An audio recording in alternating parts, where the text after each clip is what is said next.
സുഹൃത്തുക്കളെ, ഒരു കോഴി ഫാമിലുള്ള കോഴികളുടെ വളർച്ചയാണ് കേട്ടോ നമ്മൾ വീഡിയോയിലുള്ളത്. അപ്പോൾ ഒരു ബ്രോയിലർ കോഴി നമ്മുടെ കയ്യിലെത്തുന്നതിൻ്റെ മുന്നേ സംഭവിക്കുന്ന ചില ചില മാറ്റങ്ങളാണ് ഒരു ഫാമുമായി ബന്ധപ്പെട്ടുള്ള വീഡിയോ ആണ്. ഒരു ബ്രോയിലർ കോഴി ഏകദേശം 40 മുതൽ 45 ദിവസം വരെ എത്തിയ അവരെ പൂർണ്ണ വളർച്ച എത്തിയെന്നാണ്. ഇന്ന് നമ്മൾ ഭക്ഷണത്തിൽ ഏറ്റവും കൂടുതൽ ഉപയോഗിക്കുന്നതാണ് കോഴിയിറച്ചി ഇല്ലാത്തൊരു മേഖലയിലില്ല. ഇപ്പോൾ നമ്മളെ ഹോട്ടൽ ഫീൽഡ് ഏതൊരു മേഖലയിലാണെങ്കിലും നമ്മളൊരു ഫംഗ്ഷനും കോഴി എന്നത് വളരെ വേണ്ടപ്പെട്ട ഒരു വിഭവമാണ്. അപ്പോൾ ഏറ്റവും നല്ലൊരു സ്കോപ്പുള്ള മേഖലയാണിത് കോഴി വളർത്തൽ.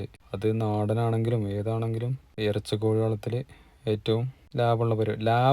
ലാഭത്തേക്കാൾ ഉപരി ഇത് ഒരുപാട് എഫേർട്സ് ഉണ്ട്, ഒരുപാട് അധ്വാനമുണ്ട്. കൃത്യമായ സമയത്തുള്ള പരിചരണം, അതായത് കാലാവസ്ഥയ്ക്ക് അനുസരിച്ചുള്ള നോട്ടം ഇവർക്ക് മസ്റ്റായിട്ട് കിട്ടണം.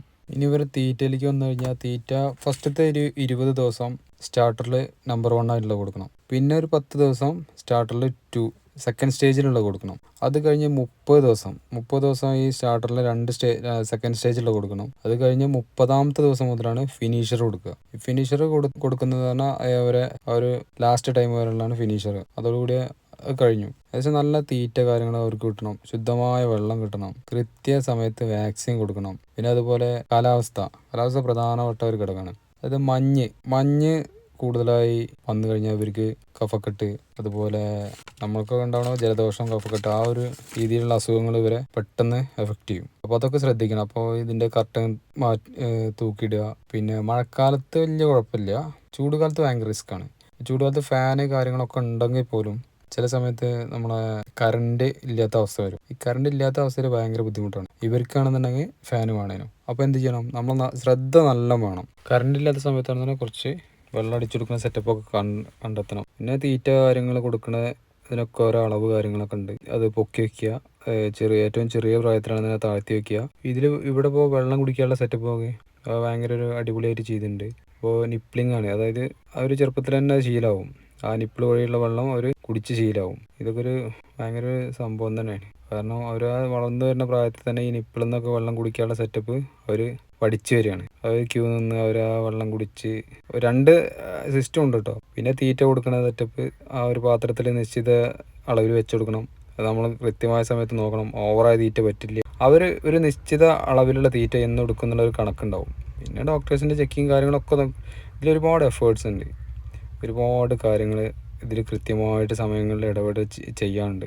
ഇപ്പോൾ ഈ ഫ്ലോറിലുള്ള ആ ഒരു ഈ പൊടി ഇത് എപ്പോഴും ഇങ്ങനെ മിക്സാക്കി കൊടുക്കണം. ഓരോ ദിവസം നമ്മൾ മിക്സാക്കി കൊടുക്കണം, അതായത് മറിച്ചിടണം. അപ്പോഴാണ് അതിൻ്റെ ആ ഒരു ക്ലീനായിട്ട് എപ്പോഴും കിടക്കുകയുള്ളൂ. പിന്നെ വെള്ളം കറക്റ്റ് ചെക്ക് ചെയ്യുക, കറക്റ്റ് ക്ലീനായ വെള്ളം കൊടുക്കുക, അസുഖങ്ങളൊന്നും വരാതെ നോക്കുക. പിന്നെ ആഴ്ചയിൽ 1-2 ആഴ്ച കൂടുമ്പോഴൊക്കെ മഞ്ഞപ്പൊടി കലക്കി കൊടുക്കുക. കുറേ തൊഴിലവസരമുള്ളൊരു മേഖലയാണിത്. ഒരു ബിസിനസ്സിന് നല്ലൊരു ഓപ്പർച്യൂണിറ്റി ഉള്ളതാണ്. റിസ്ക് എടുക്കാൻ താല്പര്യം ഉണ്ടെന്നൊക്കെ മാത്രം ഈ ഒരു മേഖലയിലേക്ക് ഇറങ്ങാനേ പറ്റുള്ളൂ. നമുക്ക് അത്യാവശ്യം റിസ്ക് ഉണ്ട്. കാരണം ശ്രദ്ധ കുറഞ്ഞു കഴിഞ്ഞാൽ നമുക്ക് ഒരുപാട് പണി വരാൻ ചാൻസ് ഉണ്ട്. അസുഖങ്ങൾ ചെക്ക് ചെയ്യുക, എന്നാൽ കൃത്യമായ സമയത്ത് ഇതൊക്കെ ശ്രദ്ധിക്കുകയാണെന്നുണ്ടെങ്കിൽ ഒരു കുഴപ്പമില്ല. നമുക്ക് ഒരുപാട് സമയം ലാഭം കിട്ടുകയും ചെയ്യും. വേറെ എന്തെങ്കിലും നമുക്ക് ചെയ്യുകയും ചെയ്യാം. ഇപ്പോൾ ഒരു ബാച്ച് കോഴികളെ നമ്മൾ കയറ്റി അയച്ചു കഴിഞ്ഞാൽ അവർ പോയാൽ 40-45 ദിവസം കഴിഞ്ഞ് അവർ ഇറച്ചിക്ക് പോയി കഴിഞ്ഞിട്ടുണ്ടെങ്കിൽ അപ്പോൾ അടുത്ത് നമ്മൾ ഒക്കെ ക്ലീൻ ആക്കണം. അതായത് മാറാല കാര്യങ്ങൾ, അതുപോലെ ഇതിലുള്ള കാട്ടം കംപ്ലീറ്റ് ഒരു അത്യാവശ്യം കുഴപ്പമില്ലാത്തൊരു വരുമാനം കിട്ടുന്നതാണ്. നമുക്കൊരു സേവിങ് തന്നെയാണ്. അപ്പോൾ പിന്നെ അത് കഴിഞ്ഞാൽ ഇതിലെ പാത്രങ്ങൾ ഒക്കെ പക്ക ക്ലീനാക്കി സൂക്ഷിച്ച് അതായത് അടുത്ത ബാച്ചിന് ഇറങ്ങുന്നതിന് മുന്നേ ബാക്കിയുള്ള നമ്മളെ ടൂൾസ് കംപ്ലീറ്റ് ക്ലീൻ ആയിരിക്കും. A to Z കാര്യങ്ങൾ എല്ലാതും ക്ലീൻ ആക്കിയിരിക്കണം. വെള്ളത്തിൻ്റെ ഒരു ടാങ്ക് കറക്റ്റ് ക്ലിയറായി ചെക്ക് ചെയ്ത് ഇത് നോക്കണം. എന്നാലേ ഈ കാര്യങ്ങളൊക്കെ വൃത്തിയായി കഴിയില്ല. പിന്നെ ഫസ്റ്റ് ഡേയിൽ ഇറക്കി കഴിയുന്നതിന് മുന്നിൽ ക്ലീൻ ആക്കിയിട്ട് ആ ഒരു പത്രത്തിൽ ഇതാണ് അവസ്ഥ. ഫസ്റ്റ് ഡേ ആണിത്. ഈ ഒരു ഫസ്റ്റ് ഡേയിൽ കൊണ്ടുവരുമ്പോൾ ചില ആളുകൾക്ക് പരിക്ക് പറ്റാൻ ചാൻസ് ഉണ്ട്, ഈ ഒരുപാട് എണ്ണത്തിന് വരുമ്പോൾ. അപ്പം അതൊക്കെ ശ്രദ്ധ നല്ല വേണം. പിന്നെ പരിക്ക് പറ്റുന്നവരെ മാറ്റിയിട്ട് നോക്കണം. ചൂട് കാലത്താണെങ്കിൽ ഈ ചത്തു പോലുള്ള ചാൻസ് ഉണ്ട്. അതൊക്കെ ഒരുപാട് നമ്മൾ അത്രയും ശ്രദ്ധ വേണ്ട ഒരു കാര്യമാണ്. എനിവേ ഈ വീഡിയോ ഇഷ്ടപ്പെട്ടെങ്കിൽ നിങ്ങൾ ലൈക്ക് അടിക്കുക, ഇഷ്ടപ്പെട്ടില്ലെങ്കിൽ ഡിസ്ലൈക്ക് അടിക്കുക. എന്തെങ്കിലുമൊക്കെ പറയേണ്ട കമൻറ്റിലൂടെ രേഖപ്പെടുത്തുക. അപ്പോൾ താങ്ക്സ്.